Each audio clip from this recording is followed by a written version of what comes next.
So this guy's asked what's the best security to get for Fiesta, so let's go through it. Now to start off, you've obviously got the main one, which is the disc lock. But for the people that don't know, this is what the disc lock looks like on the car, and as great as it is, I don't think it's enough to stop people from taking your car.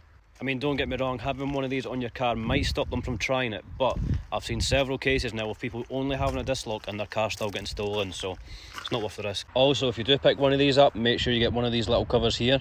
I'm sure you can get them on Amazon and also Euro car parts, and all that stops is the little dents on your wheel. So obviously when that's sitting on it, it will leave a few marks, so make sure you get one of these, especially if you've got a custom wheel, you don't want to damage it. Next on the list, and I think one of the most essential, is these Lasertech pedal locks. And obviously what they do is if anyone does get into your car, there is no way of them using any of the pedals at all unless they do cut this off, which by that point I hope you would hear it. But all you need to do to get these is just search up Lasertech on Facebook. They do multiple different cars and it's just definitely a huge peace of mind for £60. Next up, you can also do the Viper immobiliser kits.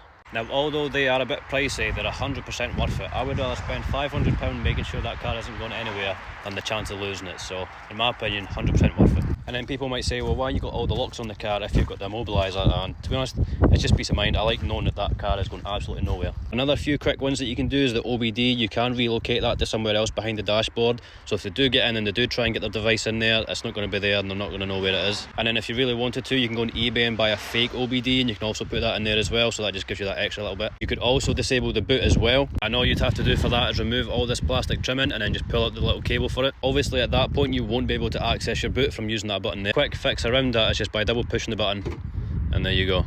And then the last one I can recommend, that's actually one of my favourites, is car lock. If you don't know what car lock is, I'll put it up on screen now. It's basically just this little device that you plug into your OBD port, and it does give you a tracker on your phone and also tells you a few stats about the car as well. But the best bit about it is you can set it so if it goes out a certain radius, it will start alerting your phone. Also, if there's any vibrations detected or engine started detected, it will send your notification straight to your phone, so it just gives you that peace of mind.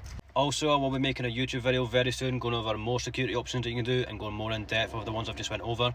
So if you want to see that, then make sure you subscribe.